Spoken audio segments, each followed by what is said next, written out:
जय हिंद बच्चों, स्वागत है आप लोगों का क्लास 11 में।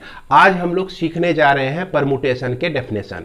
जैसा कि परमुटेशन पर 6-7 लेक्चर मेरा आ चुका है, लेकिन अभी तक आप देख लीजिए कहीं भी परमुटेशन का एग्जैक्ट डेफिनेशन नहीं पढ़े थे। लेकिन आज हम परमुटेशन का एग्जैक्ट डेफिनेशन देखने के लिए जा रहे हैं, क्योंकि परमुटेशन एक ऐसा चैप्टर है जिसको जानने के लिए इसके पीछे जो है बहुत सारी बातों को जानना पड़ता है। अगर आप सारे वीडियो को ठीक तरह से देखे होंगे तो आपको समझ में आ गया होगा कि परमुटेशन जो 8वां चैप्टर RS अग्रवाल बुक का सर शुरू किए थे, तो उसमें सबसे पहले बताए फैक्टोरियल नोटेशन के बारे में और उसको किस तरह से एक्सपेंड करते हैं, और उससे रिलेटेड पूरा एक चैप्टर, एक एक्सरसाइज जो कि 8A था उसको बनाए। इसके बाद दूसरा चीज इसमें आप सीखे फंडामेंटल प्रिंसिपल ऑफ काउंटिंग, जिससे रिलेटेड एक्सरसाइज 8B को आपने बनाया। 8B के मैंने हर एक प्रॉब्लम को सॉल्व किया है, हर एक प्रॉब्लम को डिस्कस किया है। अब 8C के पास पहुंचने से पहले हम लोग फैक्टोरियल का डेफिनेशन जानेंगे, और फैक्टोरियल में जो खास नोटेशन है, यह नोटेशन आपको दिख रहा होगा NPR। इसका मतलब क्या होता है, आज इसी पर हम सारा प्रॉब्लम बनाएंगे और इसके मतलब को डिटेल से समझेंगे। ऐसे परमुटेशन जो होता है, सबसे पहले क्लास में ही हमने बताया कि यह एक अरेंजमेंट होता है और इसमें ऑर्डर जो है मैटर करता है, यानी कि ऑर्डर जो है इंपॉर्टेंट होता है, ऑर्डर को कंसीडर में हम लोग लाते हैं। लेकिन कॉम्बिनेशन में क्या होता है कि ग्रुप बनाते हैं। तो आइए इसका डेफिनेशन हम लोग जानते हैं कि परमुटेशन कहता है कि द डिफरेंट अरेंजमेंट्स, अलग अलग तरह के अरेंजमेंट है ना, विच कैन बी मेड, जिसे बनाया जाता है out of the given number of things, दिए गए कुछ थिंग्स के द्वारा, बाय टेकिंग सम और ऑल एट ए टाइम। तो दिए गए जो भी नंबर्स हैं, जो भी ऑब्जेक्ट हैं, उसमें से कुछ ऑब्जेक्ट को लेकर या सारे ऑब्जेक्ट को लेकर हम जो अरेंजमेंट बनाते हैं उसी को परमुटेशंस कहते हैं। यहां पर एक बात आप सीधा तरह से समझिए कि अरेंजमेंट कहने का मतलब कि किस ऑब्जेक्ट को किस जगह अरेंज किया जाए। ऐसा सब वर्ड आप स्कूल में सुनते होंगे कि टीचर लोगों का अरेंजमेंट होता है, टीचर लोग का एक निश्चित रूप में क्लास होता है, वो अरेंजमेंट ही कहलाता है ना। किस टीचर का कहाँ पे किस क्लास में ड्यूटी है या किस क्लास को लेना है, वो अरेंजमेंट के तहत आता है। उसमें भी क्या होता है कि यहाँ नंबर ऑफ थिंग्स है, नंबर ऑफ ऑब्जेक्ट है, वहाँ नंबर ऑफ टीचर होते हैं और उनका अरेंजमेंट क्लास वाइज होता है। तो बहुत सारे अरेंजमेंट पॉसिबल है। अब यहाँ पर हम लोग परमुटेशन जो पढ़ रहे हैं, तो जितने सारे अरेंजमेंट पॉसिबल है सबके बारे में आज हमको देखना है कि पॉसिबल अरेंजमेंट कितने हैं, और इसी अरेंजमेंट को हम लोग क्या कहते हैं, परमुटेशंस कहते हैं। तो अरेंजमेंट कहिए या परमुटेशन कहिए, बात बराबर है, लेकिन थोड़ा सा 11 क्लास में आ गए हैं, थोड़ा सा डेवलप्ड वे में। एक अरेंजमेंट तो ऐसा वर्ड है जो कि शुरू से यूज करते आ रहे हैं, अब वही वर्ड को हम यहाँ भी यूज करें, इसीलिए इसको थोड़ा सा हट के नाम दिया गया, क्या, परमुटेशंस। तो परमुटेशंस में यही बात होती है कि बहुत सारे ऑब्जेक्ट हैं, कुछ ऑब्जेक्ट को लेके हम उसको कितने तरह से अरेंज कर सकते हैं, इसके बारे में हम लोग कितने तरह से अरेंजमेंट कर सकते हैं, ये नंबर हमको फाइंड आउट करना होता है। कितने अरेंजमेंट हुए, ये नंबर हमें फाइंड आउट करना होता है। बात को समझ गए होंगे। इसके बाद देखिए कि परमुटेशंस में क्या होता है कि order of arrangement of the object, order जो होता है, जैसा कि मैं शुरू से बकते आ रहा हूं, ऑर्डर जो होता है इसमें ऑब्जेक्ट का टेकन इनटू कंसीडरेशन, इसको कंसीडर में लेना जरूरी है। इसके बाद when the order is change, यानी कि ऑर्डर क्यों कंसीडर करते हैं, क्योंकि ऑर्डर जब चेंज होता है तो हमारा परमुटेशन भी चेंज हो जाता है। परमुटेशन कहने का मतलब अरेंजमेंट भी चेंज हो जाता है। जब भी हम परमुटेशन बोले तो आप अपने दिमाग के अंदर एक वर्ड और सोच लीजिए, अरेंजमेंट, है ना। तो परमुटेशन भी उसका चेंज हो जाता है। अब इसको हम लोग एक्सप्रेस करते हैं, ये आपका सिंपल डेफिनेशन है, ये आपके RS अग्रवाल के बुक में भी यही डेफिनेशन दिया गया है, यही लाइन लिखा गया है। तो इसके लिए कुछ विशेष चीज करने की जरूरत नहीं है। अगर याद रख सकते हैं तो जरूर इसको याद रख लें, है कि ना। इससे भले आपको आज के बाद कहीं डेफिनेशन नहीं कोई पूछेगा, एग्जाम में भी कहीं नहीं पूछा जाएगा, हो सकता है, लेकिन आप अपने आप में खुद फील कीजिएगा कि चलो भाई एक डेफिनेशन याद रख लेंगे तो चलिए हमारे पास एक नॉलेज बढ़ जाता है। अब क्या करते हैं कि जैसा कि ये बोला कि कुछ गिवन नंबर ऑफ थिंग्स है, तो गिवन नंबर ऑफ थिंग्स हम n ले लेते हैं। क्या लेते हैं? Let the n different object, things, different object या थिंग्स, गिवन नंबर ऑफ ऑब्जेक्ट कितने ले लिए? हम n को ले लिए। और ये n की क्या विशेषता है कि object, the object do not repeat. Object जो है, दो ऑब्जेक्ट एक ही तरह का नहीं है, ध्यान रखना है इस बात का कि दो ऑब्जेक्ट जो है एक तरह का नहीं है। And r objects taken from for arrangement, r object को हम लेके अब अरेंजमेंट करते हैं। तो यहां पर ध्यान देना है बच्चों, अगर मान लीजिए कि 10 ऑब्जेक्ट है, 10 ऑब्जेक्ट में आप 10 से जो ज़्यादा चूज नहीं है कर सकते हैं, 10 से ज़्यादा नहीं ना ले सकते हैं, 10 से कम ही ले सकते हैं। मान लीजिए 10 ही रोटी आपके घर में बना हुआ है या किसी के घर में बना हुआ है, तो उससे क्या आप 11 रोटी कलेक्ट कर सकते हैं? नहीं। 10 से नीचे आप ज़्यादा से ज़्यादा 10 ले सकते हैं, उससे कम 9, उससे कम 8, 7, ये सब ले सकते हैं। तो वही बात है कि यहाँ 0 less than r less than और इक्वल टू n, 0 से अधिक और n से हमेशा छोटा या n के बराबर हम ले सकते हैं अरेंजमेंट के लिए। तो इस अरेंजमेंट को the number of different arrangement are, ये डिफरेंट अरेंजमेंट NPR होता है, जिसको इस तरह से भी डिनोट करते हैं, NRP इस तरह से भी लिखते हैं और PNR इस तरह से भी लिखते हैं। हमने बताया कि परमुटेशन बोले तो इसके पीछे अरेंजमेंट, आप सोच लीजिए। तो जब अरेंजमेंट बोले तो यानी कि परमुटेशन भी सोच सकते हैं सर ना? हाँ, बिल्कुल सोच सकते हैं। तो द नंबर ऑफ परमुटेशंस है ना, इसी अरेंजमेंट के लिए वर्ड हमने स्टैंडर्ड वर्ड यूज किया, नंबर ऑफ परमुटेशंस। अब यहां पर परमुटेशन जो होगा किस तरह का ऑब्जेक्ट का होगा? डिस्टिंक्ट ऑब्जेक्ट का होगा। सारे ऑब्जेक्ट जो है अलग अलग होंगे, ये कंडीशन है यहां पर।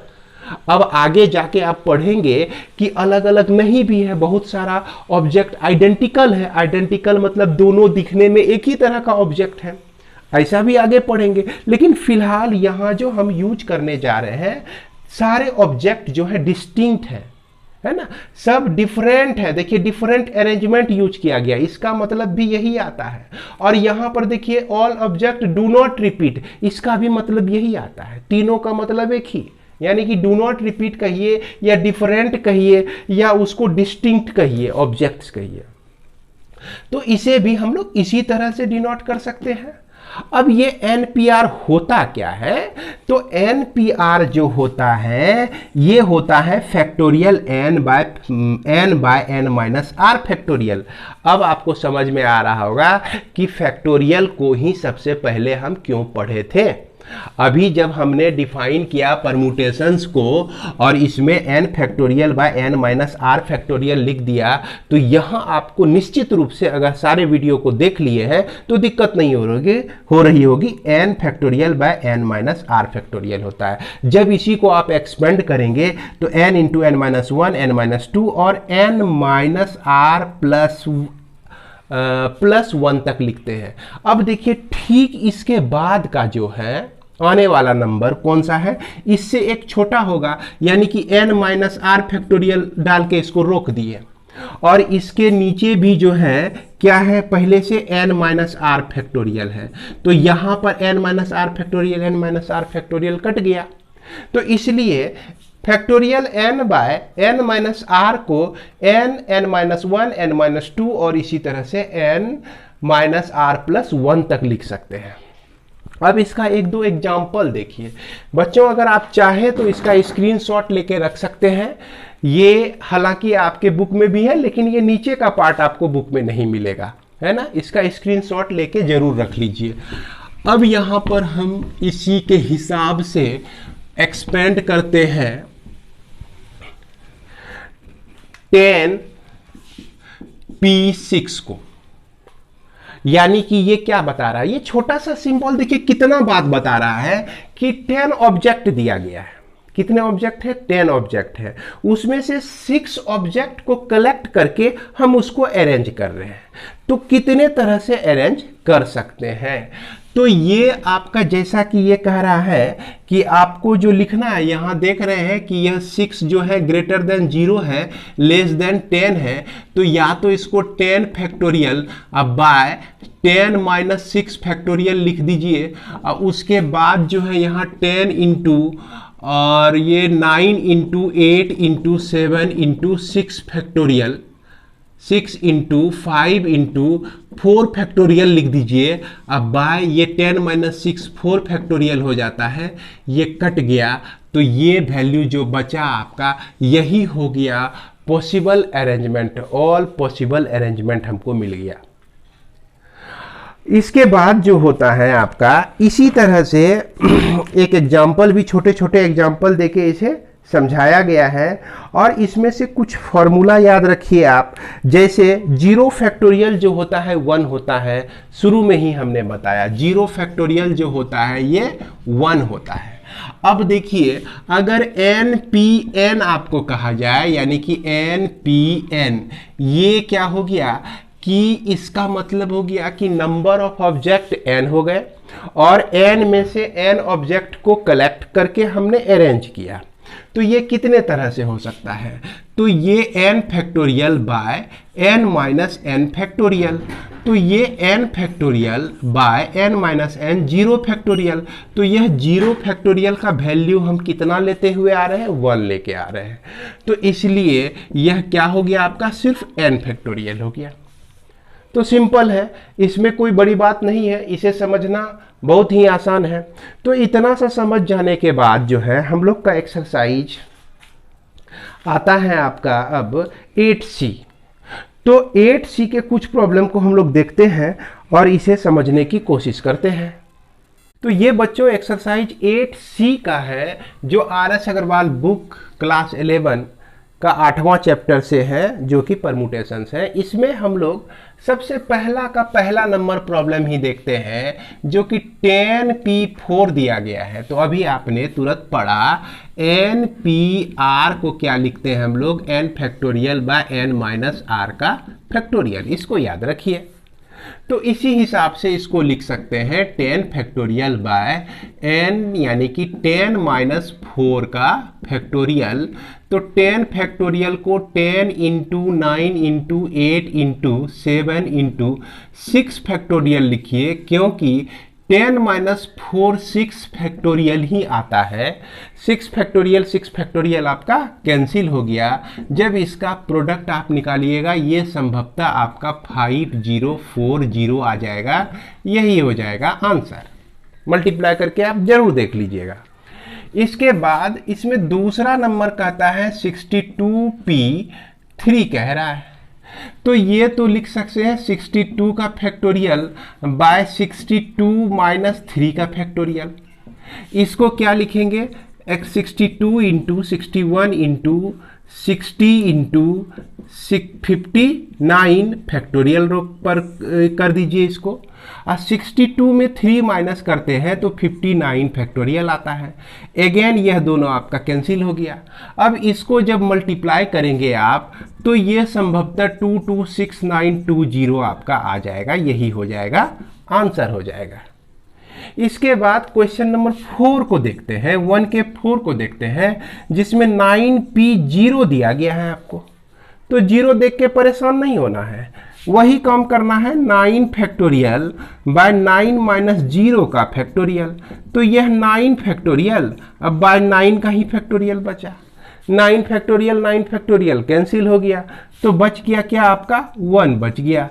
तो ये आपका आंसर हो गया। बड़ी आसान सा प्रॉब्लम है। तो इस चैप्टर में जितने भी प्रॉब्लम बनाएंगे ना हम लोग, पी से ही रिलेटेड होगा, परमुटेशन के नोटेशन, ये सिंबल है, इसी से रिलेटेड होगा। इसके बाद हम लोग देखते हैं कि दूसरा नंबर कहता है कि prove that 9p3 plus 3 into 9p2 equal to 10p3, ये आपको प्रूव करना है। किस तरह से इसको प्रूव करेंगे? तो इसमें जो है 9p3 है तो इसके LHS को लीजिए 9 फैक्टोरियल बाय 9 माइनस 3 फैक्टोरियल हम लोग लिखते हैं, अब plus 3 into 9 factorial by 9 minus 2 factorial लिख दिया हमने। इसके बाद 9 फैक्टोरियल तो ऊपर पे ही रहेगा ही, और नीचे में 9 माइनस 3 हो जाएगा 6 फैक्टोरियल, अब प्लस 3 इंटू 9 फैक्टोरियल ऊपर पे रहा ही 9 माइनस 2, ये हो गया आपका 7 फैक्टोरियल हो गया। अब यहां पर क्या करना है, आप क्या क्या कॉमन ले सकते हैं इसके बारे में सोचिए। तो इसके नीचे जो है हम 9 फैक्टोरियल बाय 6 फैक्टोरियल तो निकाल ही सकते हैं, पूरा 9 फैक्टोरियल और 6 फैक्टोरियल निकल गया यहाँ से, तो 1 बचा। अब प्लस 3 यानी कॉमन ले रहे हैं, 9 फैक्टोरियल पूरा बाहर आ गया तो 1 बचा। अब 7 फैक्टोरियल को देखिए तो 7 इंटू 6 फैक्टोरियल तो हम लोग लिख ही सकते हैं, और इसमें 6 फैक्टोरियल जो है कॉमन होके बाहर आ गया, तो क्या बचा आपका? सिर्फ 7 बचा। तो इस तरह से 9 फैक्टोरियल बाय 6 फैक्टोरियल, और उसके बाद LCM इसका 7 हो गया, 7 प्लस 3 ये हो गया 9 factorial into 10 by 6 factorial into 7। देखिए तो 9 फैक्टोरियल इंटू 10 कर देंगे तो यह 10 फैक्टोरियल मिल जाएगा, और 6 फैक्टोरियल इंटू 7 कर देंगे तो यह 7 फैक्टोरियल मिल जाएगा। इसी को आप 10 फैक्टोरियल बाय 10 माइनस 3 का फैक्टोरियल लिख सकते हैं, जिसको हम लोग 10p क्या लिखेंगे? 3 लिखेंगे। यही चीज़ तो है आपका RHS में, बड़ी आसानी से प्रूव कर सकते हैं, कोई बात नहीं है, कोई दिक्कत वाली बात नहीं है। इसके बाद जो तीसरा नंबर प्रॉब्लम है, इसमें आपको कह रहा है कि n का वैल्यू फाइंड करना है। क्या करना है इसमें? n का वैल्यू फाइंड करना है।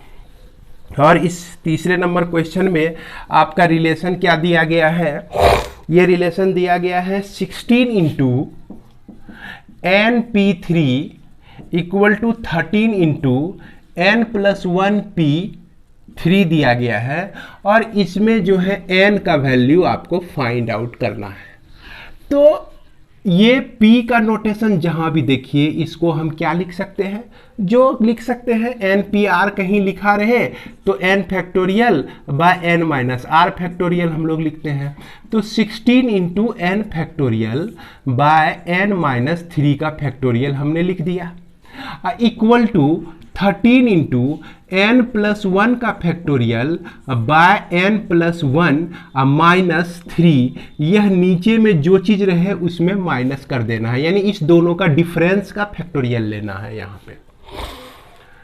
अब 16 इंटू n फैक्टोरियल लिखिए, अब बाय n माइनस 3 फैक्टोरियल, चलिए अभी भी लिख देते हैं इसको, और यह 13 इंटू, अब इसको हम खोलते हैं, एक्सपेंड करते हैं, तो n प्लस 1 और n फैक्टोरियल तो हम इसको लिख ही सकते हैं। यहाँ पे है आपका n माइनस 2 है, तो n माइनस 2 फैक्टोरियल है। n माइनस 2 फैक्टोरियल को हम लोग क्या लिख सकते हैं, और इसके बारे में विचार करते हैं। n माइनस 2 में 1 माइनस कर दिए तो क्या हुआ आपका? 1 कम हो गया तो n माइनस 3 हुआ।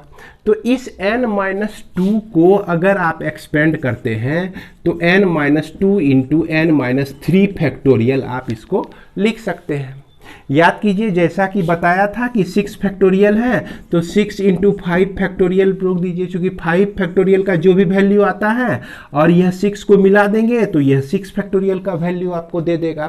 ये सबसे आप शुरू में ही पढ़ चुके हैं, अगर शुरू वाले वीडियो को नहीं देखे हैं तो ज़रूर देख लें, तब उसके बाद इसमें दिमाग लगाए तो आपको ज़्यादा समझ में आएगा।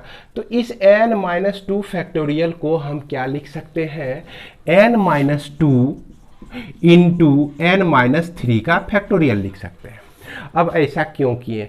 क्योंकि इधर से भी n फैक्टोरियल खत्म, और इधर से n माइनस 3 फैक्टोरियल खत्म, और यह n माइनस 2 लेफ्ट साइड में आ गया तो 16 into 16 into n minus two equal to 13 into n plus 1 हो गया। अब यह 16n माइनस 16 टू जो 32 इक्वल टू 13n अब प्लस 13 हो गया। अब यह 16 माइनस 13 3n होता है और 13 प्लस 32 जो कि हो जाता है आपका 45। देयरफॉर n इक्वल टू 45/3 ये आपका 15 टाइम्स में कट जाता है। तो n का वैल्यू जो निकल गया आपका क्या निकल गया 15 निकल गया। इसी तरह से इसको हम लोग को सॉल्व करना है। इसके बाद एक प्रॉब्लम और इसमें देखते हैं हम लोग। ये आपका 3 नंबर का प्रॉब्लम। 3 नंबर में आपका दिया गया है 2n p3 दिया गया है, 2n p3 दिया गया है। तो 2n p3 equal to 100 into np2 दिया गया है। अब देखिए 2n फैक्टोरियल और 2n माइनस 3 का फैक्टोरियल तो हम लिख ही सकते हैं इसको, यानी कि एक बार पूरा फैक्टोरियल लिखिए, दूसरे बार इस दोनों का डिफरेंस जो होता है उसके फैक्टोरियल से डिवाइड कर दीजिए, है ना। इसी तरह से हम लोग लिखते हैं। इसके बाद यहां पर हो गया ये 100 n factorial by n minus 2 का फैक्टोरियल। इसको जो है 2n एक लिखे, 2n माइनस 1 और 2n माइनस 2 और फिर 2n माइनस 3 फैक्टोरियल यहाँ तक एक्सपेंड करके और 2n माइनस 3 पर इसको रोक दिए, क्योंकि इसके डिनोमिनेटर में 2n माइनस 3 का फैक्टोरियल था। इसको यहाँ रोकने से क्या फ़ायदा हुआ कि ये दोनों को हम कटा सकते हैं।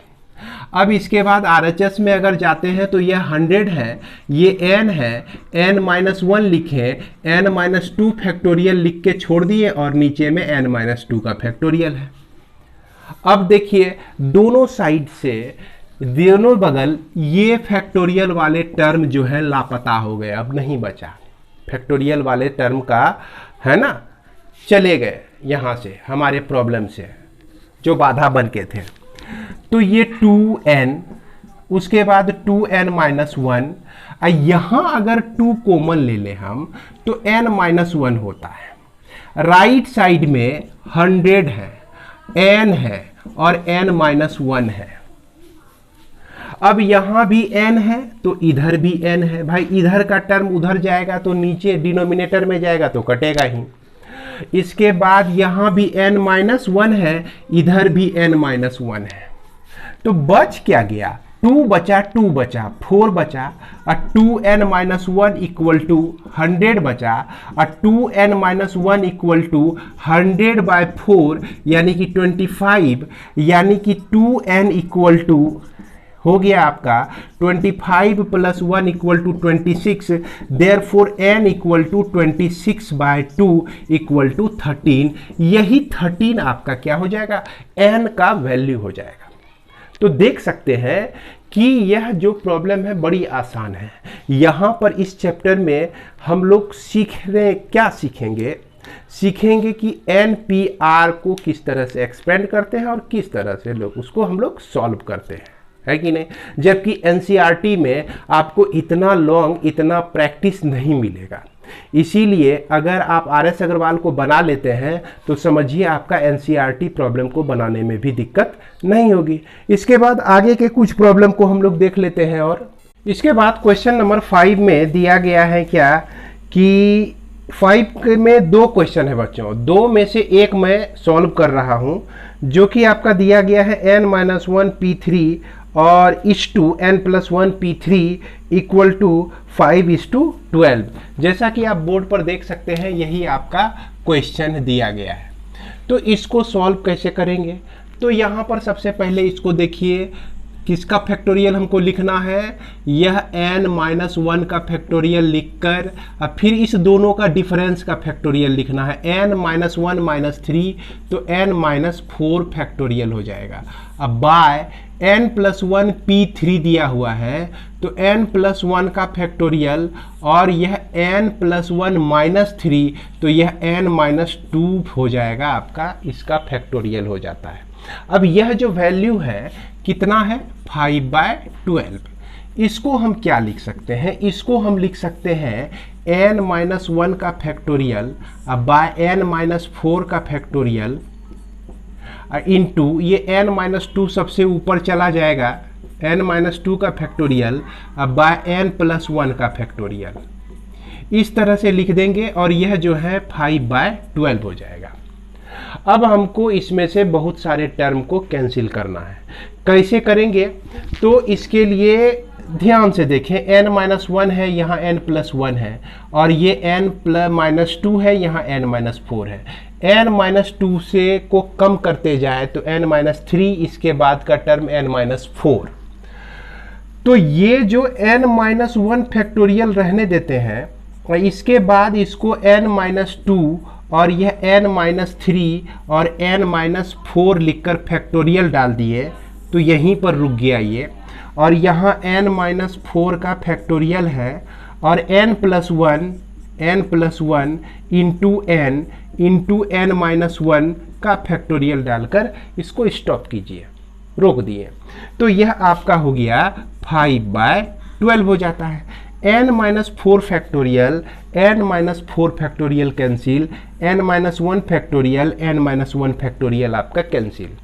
जो बचा सबको लिखते हैं हम लोग, तो ये आपका बच गया है n-2 into n-3 equal to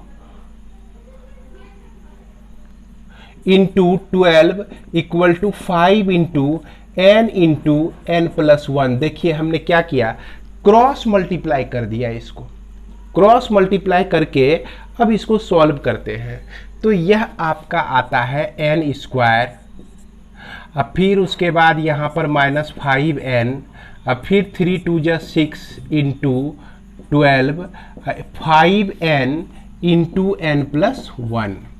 इसको और सॉल्व कीजिए, यह 12n का square minus 12 5 60n minus 72 equal to 5n का स्क्वायर और यहाँ पर प्लस 5n हो जाएगा। 5n का स्क्वायर इधर लाते हैं तो हमको मिलता है 7n का स्क्वायर, 60n है और प्लस यहाँ माइनस में है और यहाँ प्लस में है, ये लेफ्ट साइड में आया तो माइनस में हो जाएगा, तो -65n प्लस 72 इक्वल टू हो गया 0।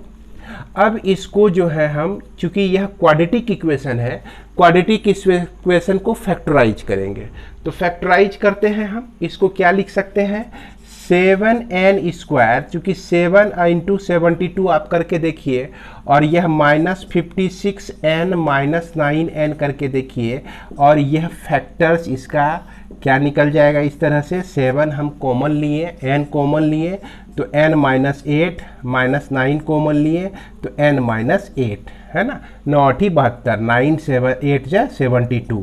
तो इस तरह से इसके फैक्टर्स n-8 आते हैं और 7n-9 आते हैं, और यहाँ आइदर क्या लिख सकते हैं n-8 इक्वल टू 0 और 7n-9 इक्वल टू 0। इससे n का वैल्यू एक 8 मिलता है और n का वैल्यू यह 9/7 मिलता है, जो कि नेगलेक्ट कर दिया जाता है, क्योंकि यहाँ n आप जान रहे होंगे कि n जब भी होगा तो हमारा नेचुरल नंबर होगा। n जब नेचुरल नंबर होगा तो किसको हम सेलेक्ट कर लेंगे, n इक्वल टू 8 को सेलेक्ट कर लेते हैं। इसके बाद क्वेश्चन नंबर 6 जो है ये दिया गया है, क्वेश्चन नंबर 6, चलिए इसको आप चाहे तो स्क्रीनशॉट रख लें, है ना, ताकि बाद में ठीक तरह से उतार सकें। इसके बाद क्वेश्चन नंबर 6 भी देख लेते हैं। 6 में आपका क्या कहा गया है कि 15pr-1 इस टू 16pr-2 इक्वल टू 3:4, इसमें आपको r का वैल्यू निकालना है। तो जैसा कि इस टू कहने का मतलब कि इसको डिवाइड करके लिखेंगे 15pr-1 bye 16pr-2 equal to 3/4 लिख देंगे। अब जैसे परमुटेशंस का जो भी फॉर्मूला है, जिस तरह से हम उसको एक्सपेंड करते हैं लिखते हैं, उसी तरह से लिखेंगे। यह 15 का फैक्टोरियल हो जाता है अब बाय 15 माइनस r+1 का फैक्टोरियल, और उसके बाद यह 16 factorial by 16 minus r plus 2 का फैक्टोरियल। अब यहाँ पे कहीं आप ऐसा तो नहीं बोल रहे हैं कि सर यहाँ प्लस कैसे कर दिए, तो प्लस होने का कारण है कि 16 में आर माइनस 2 करेंगे तो 16 माइनस आर तो हो जाएगा, ये माइनस माइनस इसको क्या कर देगा, प्लस कर देगा, इसीलिए हमने यहाँ +2 लिखा, यहाँ पे +1 लिखा, तो यह आपका 3/4 हो जाता है। अब इसको सॉल्व करते हैं, 15 फैक्टोरियल बाय 15 + 1 तो 16 minus r factorial, 16 minus r factorial. इसके बाद यह जो नीचे वाला टर्म है यह 18 माइनस आर फैक्टोरियल हो जाएगा, और ये जो 16 है तो 16 × 15 का फैक्टोरियल लिख के हम लोग काम चला सकते हैं इस 16 को, जो कि 3/4 होता है। अब यहाँ पर जो भी टर्म कटते हैं, जैसे 15 फैक्टोरियल कैंसिल, और यहाँ 18 फैक्टोरियल है, 18 माइनस आर तो 17 माइनस आर, एक इससे कम होगा, फिर अगला टर्म जो होगा 16 माइनस आर फैक्टोरियल हो जाएगा।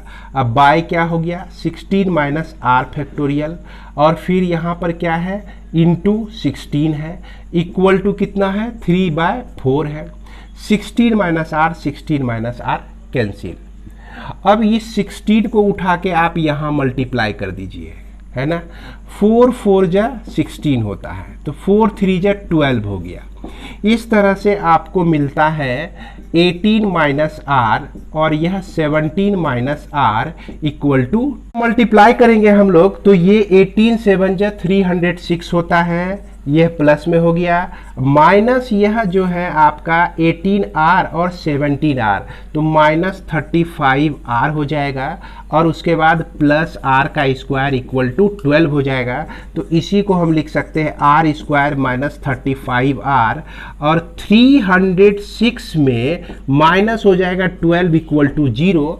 तो इस तरह से इक्वेशन हमको R स्क्वायर -35R और यह प्लस 294 इक्वल टू 0, यहाँ जब इसको माइनस करेंगे तो 294 आपका बचता है। अब इसको फैक्टराइज करना है, तो इसका फैक्टर्स आपका क्या क्या हो जाएगा, इसका फैक्टर्स आपको मिल जाता है 14 और 21, तो R स्क्वायर -14R -21R, दोनों को ऐड कीजिए 35R हो जाएगा, दोनों को मल्टीप्लाई कीजिए 294 हो जाएगा।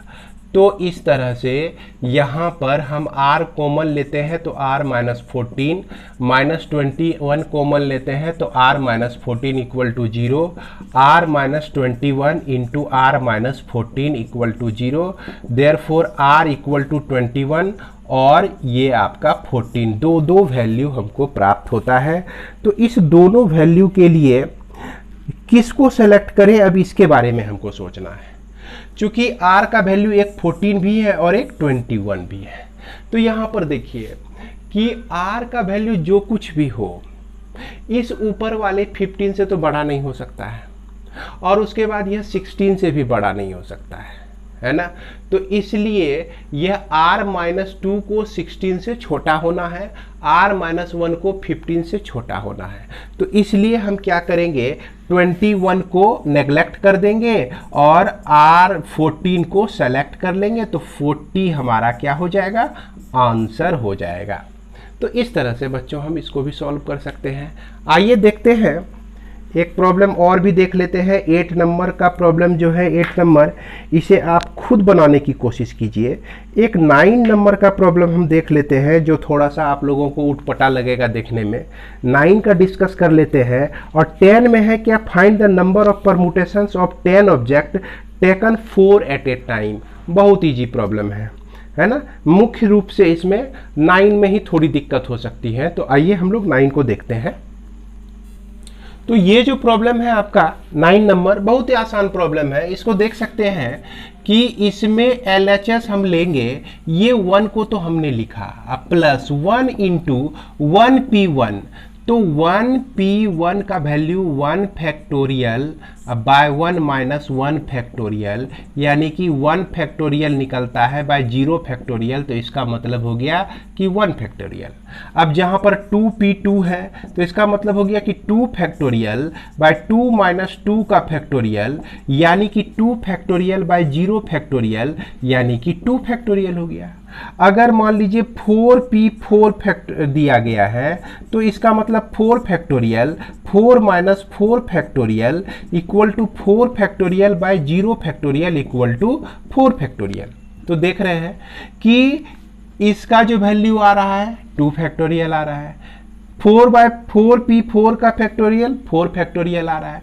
तो इसी तरह से आपका 1 factorial 2 into 2 factorial plus 3 into 3 factorial plus 4 into 4 factorial ये आता चला जाएगा और उसके बाद n into n factorial left side में हमारा सारा ये चला आएगा। अब इसमें हम क्या करते हैं, इसमें थोड़ा सा परिवर्तन करते हैं, 1 को छोड़ दिए। अब इस 1 को जो है 2 माइनस 1 इंटू 1 फैक्टोरियल लिख दिए हम। उसके बाद 1 फैक्टोरियल लिखिए अथवा ना लिखिए कोई फर्क नहीं पड़ता है। 3 माइनस 1 है ना, 3 माइनस 1 किए तो 2 बचा इंटू 2 फैक्टोरियल लिख दिए। अब फिर 3 को 4 माइनस 1 लिख के 3 फैक्टोरियल लिख दिए। फिर 4 को उसी तरह से 5 माइनस 1 लिख के इंटू 4 फैक्टोरियल कर दिए। इसके बाद बढ़ते चले गए आगे। तो यह जो है n प्लस 1 एक जगह लिखे माइनस 1 लिख के और इसके साथ n का फैक्टोरियल कर दिए। अब इसमें क्या करना है कि 1 है ना अब प्लस 2 इंटू 1 फैक्टोरियल, तो 2 इंटू 1 का फैक्टोरियल, अब फिर 3 इंटू 2 का फैक्टोरियल, 3 इंटू 2 का फैक्टोरियल, अब प्लस 4 इंटू 3 का फैक्टोरियल, 4 इंटू 3 का फैक्टोरियल। तो हर एक ब्रैकेट में जो भी नंबर दिया गया है उसका पहला डिजिट ही हम उठा रहे हैं, पहला नंबर ही उठा रहे हैं, पहला उठा रहे हैं। इसके बाद जो minus 1 into 1 factorial minus 2 into 2 factorial है इसको हम अभी छोड़ रहे हैं। इसके बाद इसको बढ़ाते चले जाएंगे, बढ़ाते चले जाएंगे, यहाँ प्लस आ जाएगा n plus 1 into n factorial. अब माइनस वाला जो भी टर्म आता है, जैसे ये आपका 1 फैक्टोरियल माइनस में आता है, यहाँ पर 2 फैक्टोरियल माइनस में आता है, यहाँ से हमको 3 फैक्टोरियल जो कि माइनस में मिलता है। इसी तरह से क्या मिल जाएगा, माइनस n फैक्टोरियल भी हमको प्राप्त होगा। अब इसमें सोचना है क्या कि अगर हम इसके ठीक पहले वाले टर्म को लेते तो इसमें जो है इसके पहले वाला जो टर्म हमको मिलता, चूंकि n plus 1 into n factorial, ध्यान देंगे तो n इंटू क्या मिलता हमको, n फैक्टोरियल मिल जाता है ना, n into n minus 1 factorial मिल जाता, n इंटू n माइनस 1 का फैक्टोरियल मिलता। इसीलिए ठीक इसके पहले वाले जो टर्म हो जाएगा वो क्या हो जाएगा, आपका n फैक्टोरियल हो जाएगा। चूंकि अब यहाँ पर देखिए कि 1 हमने लिखा, 2 इंटू 1 फैक्टोरियल तो 2 फैक्टोरियल, 3 इंटू 2 फैक्टोरियल तो 3 फैक्टोरियल, 4 इंटू 3 फैक्टोरियल तो इसका मतलब 4 फैक्टोरियल। इसी तरह से लास्ट वाला जो टर्म मिलता है हमको n प्लस 1 का फैक्टोरियल मिलता है, तो ठीक इसके पहले वाला जो टर्म हो जाएगा वो n का फैक्टोरियल हो जाएगा और इसके नीचे माइनस में 1 factorial minus 2 factorial minus 3 factorial minus n factorial, ये सारे टर्म मिलते हैं। इसमें क्या होता है कि ये सब कटते चले जाएंगे, 3 factorial 3 factorial, 2 factorial 2 factorial, n factorial n factorial.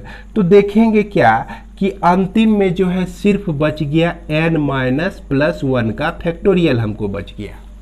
तो n प्लस 1 का फैक्टोरियल को हम क्या लिख सकते हैं, n प्लस 1 pn प्लस 1 लिख सकते हैं। तो यही तो हमको RHS में प्रूव करना था। तो इसको जो बच्चों आप लोग जो है अगर बोर्ड पर देख के समझने की कोशिश करेंगे तो थोड़ा मुश्किल हो सकती है। आप लोग क्या करें कि जिस तरह से हम लिखते जा रहे हैं उसको लिख लिख के समझने की कोशिश करें इस प्रॉब्लम को, क्योंकि यहाँ पर जो है थोड़ा सा ध्यान देना होता है कि n+1 फैक्टोरियल अब -n फैक्टोरियल तो यह नीचे आ गया, तो इसके पहले वाला जो टर्म हो गया n फैक्टोरियल हो गया। चूंकि इसके बाद वाला लास्ट वाला टर्म जो है n+1 फैक्टोरियल, तो इसके हर एक डिजिट जो है नीचे चले जाता है, मतलब एक एक कम होते चला जाता है और उसका फैक्टोरियल आते रहता है। तो इस तरह से हम इसको भी सॉल्व कर सकते हैं। अब यहाँ पर लास्ट क्वेश्चन जो है आपका, find the number of permutation of 10 object taken 4 at a time. तो 10 object taken 4 at a time, 10 object taken 4 at a time, है ना। ये नंबर ऑफ परमुटेशंस कितने हो जाएंगे 10 नंबर के, तो यही हो जाएंगे। तो 10 फैक्टोरियल अब बाय 6 फैक्टोरियल, यानी कि 10 - 4 का डिफरेंस 6 फैक्टोरियल, तो यह हो जाएगा आपका 10 × 9 × 8, है ना, × 7, यही आंसर आ जाएगा। तो यह लास्ट नंबर तो बहुत आसान है। तो इस तरह से हम लोगों का ये एक्सरसाइज 8C जो है यह भी समाप्त होता है। अब अगले वीडियो में हम लोग 8D बनाएंगे, और हमने आपको शुरू में ही बताया था, कहने का मतलब जब यह 8A स्टार्ट हुआ था तो उसी समय बताया था कि परमुटेशंस का एक्चुअल प्रॉब्लम उसके फॉर्मूले को यूज करके हम लोग 8D से बनाएंगे। तो अभी तक हम लोग यह भी जान गए कि NPR को किस तरह से एक्सपेंड किया जाता है, उसका मतलब क्या होता है। तो उम्मीद करते हैं कि आपको समझ में आ रहा होगा। इसी के साथ इस वीडियो को मैं विराम देता हूं। मिलते हैं अगले वीडियो में, तब तक के लिए बच्चों खुश रहिए। जय हिंद।